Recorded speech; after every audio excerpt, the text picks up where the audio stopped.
What's going on, YouTube? It is early in the morning. I am just waking up. The sun's just barely coming through the window. But I just made this real quick pre-video of my pre-fight analysis video just to say I've seen Jarrell Miller's getting a lot of hate. A lot of hate. People talking about old ass matches from like 5 years ago against him, kickboxing Krokoff and shit like that. Let me put it like this before I even get into the AJ versus Miller fight. Kickboxing, especially I believe it was Glory. It doesn't matter. You looking at 3 rounds, and I believe each round was 2 minutes. That shit don't mean shit in boxing. You talking about, especially a guy who has a boxing background. See, this is what people don't understand. Boxing is about pacing yourself. You're there for the 10 rounds. Whenever you get championship level, you're there for the 12 round. So if you're used to fighting, and even if you're like, say, lower tier in boxing, you're at least going 6 or 8 rounds of 3 minutes, okay? Fighters are not used to having to fight at the pace of a amateur stylistic fight of 3 rounds. So therefore, it's just like the Olympics. Whenever the Olympics started letting professionals in, the last one, a lot of the professionals didn't do that good against the amateur guys. You know why? Because the professionals are so used to pacing themselves for the longer fight that they don't know how to go in full throttle for the first couple of rounds. They don't. That's out of their fight style. So I wouldn't hold much weight against kickboxing fights when compared to boxing because it's completely different. You're talking about guys that have to go in there and win like ASAP, not where it's spaced out where you can break somebody down. You know what I mean? So I don't really like. It's just like UFC. I don't feel like they fight long enough. Championship rounds is five-minute rounds. It's 25 minutes of fighting. They should go 7 rounds, which would be 35 minutes, which is comparable to 36 minutes of boxing. But when you have such little bit of rounds, you know what I mean? It's not enough time to really work, especially 3 2-minute rounds at 6 minutes. I mean, what the fuck?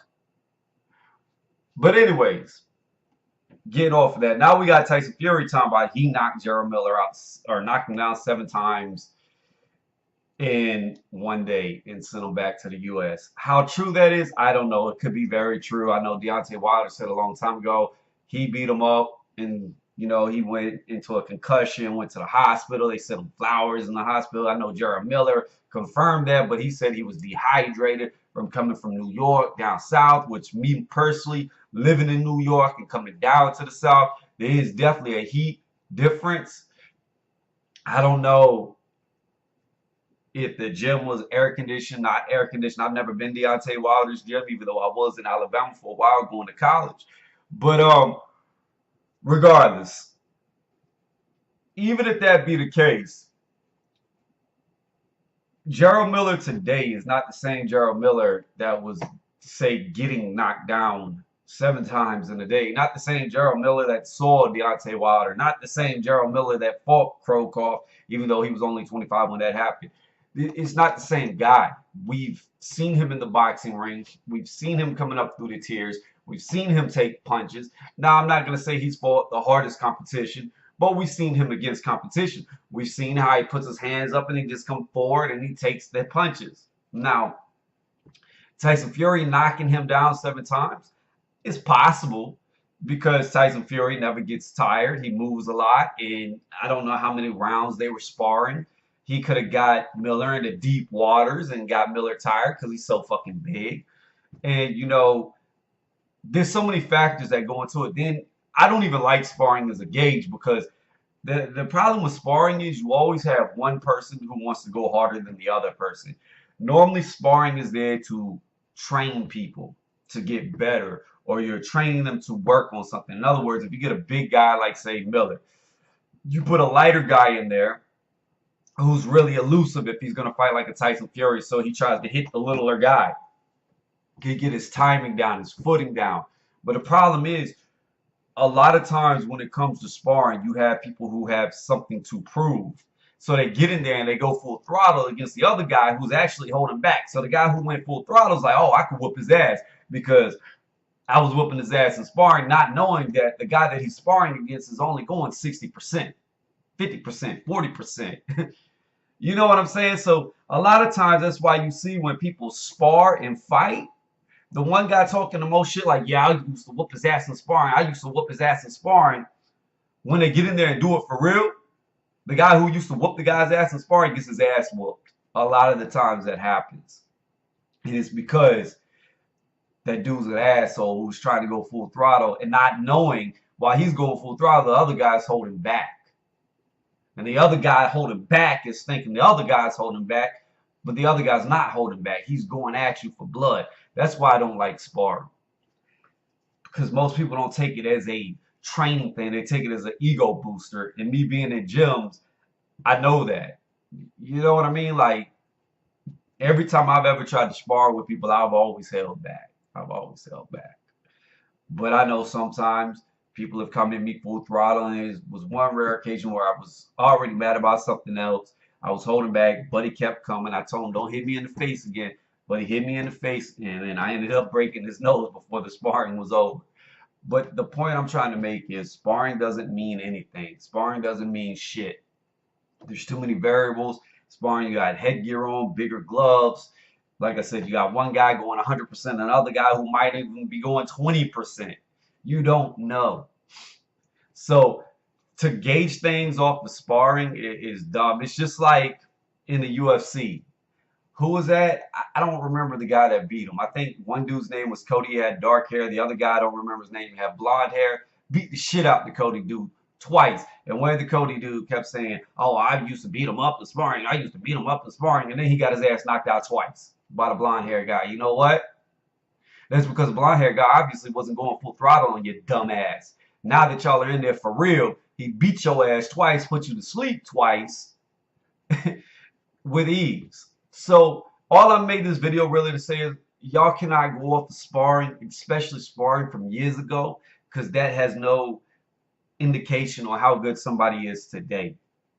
People mature, people gain knowledge, people peak in different times in their career. I mean, hell, look at somebody like Bernard Hopkins, who, even though I don't like him, he lost his first fight. Look what he went on to do after losing his first fight. So you never know when somebody's going to hit their prime. They could be later in their career. They could be early in their career. They could hit that pinnacle, but never come off the pinnacle and just ride it out till they retire. You never know. So you can't go off of past things. You got to look at the more recent. By past, I mean years ago. You got to look at what they're recently done within the last year, year and a half to really get a good indication of where they are. But that's really the only reason why I made this video, because I know people are out there trying to discredit this fight, and I don't think this fight's worth discrediting. I think Big Baby Jarrell Miller knocked Deontay Wilder the fuck out, and that's really the fight I want to see. How Wilder never fought Miller after Miller said he fucked your girl? Miller said he fucked your girl, Wilder, and your ass still didn't want to fight him. If that would have been me, he'd have came out talking shit about fucking my girl. We both boxers. We can do this right here in the ring, or we can do it in the streets. It don't fucking matter. But at the end of the day, he didn't want to fight Jarrell Miller after Jarrell Miller was talking about fucking this girl who ended up having his baby. That's whole shit. That's bitch shit. That's not shit that the baddest man on the planet does. And that would have been an easy fight to make, considering they're both domestic in the U.S.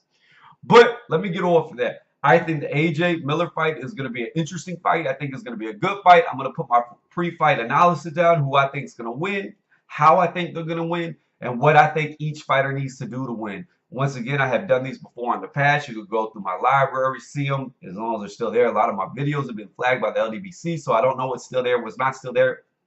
But overall, I've done 13 prediction videos in the past. I'm 10 out of 13, which means I got 3 wrong. The 3 that I got wrong was Charles Martin versus Anthony Joshua.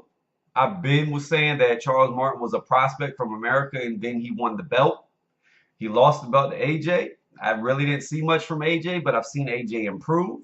So that was one I got wrong. Another one I got wrong was Kell Brook and Errol Spence. I said Kell Brook would beat Errol Spence, and in my opinion, Kell Brook would still beat Errol Spence if they met at 152, where Kell Brook has been begging Errol Spence to give him a rematch. I think Kell Brook was severely weight drained from gaining so much weight to fight Triple G, because when he gained the weight, it wasn't like he gained fat weight. He was solid when he fought Triple G.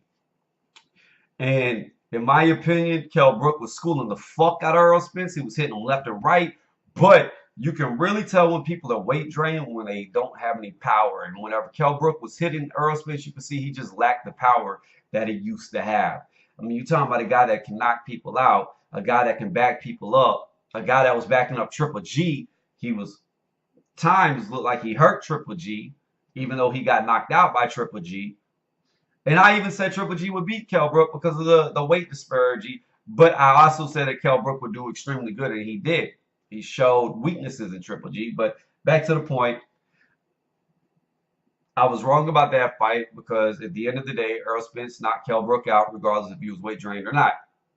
Then I can't remember who it was. It was Billy Joe Saunders, and I want to say he fought Andy Lee for the belt. I said Andy Lee would beat him. Billy Joe Saunders ended up winning the decision.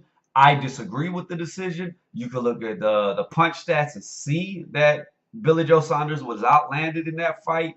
And I believe he lost that fight. But at the end of the day, the judges gave it to Billy Joe Saunders. So those were the three fights I was wrong about. So I don't think 10 out of 13 is bad. 10-3 right now with my record. And I'm going to do a fight prediction on this. But once again, going back to what I just said, with the three that I got wrong, the fights pretty much played out the way I said they would play out. So, with all that being said and being that long-winded, I'm coming back to this thing. Thank y'all for watching, and I'm hoping I can get my viewers back. Peace.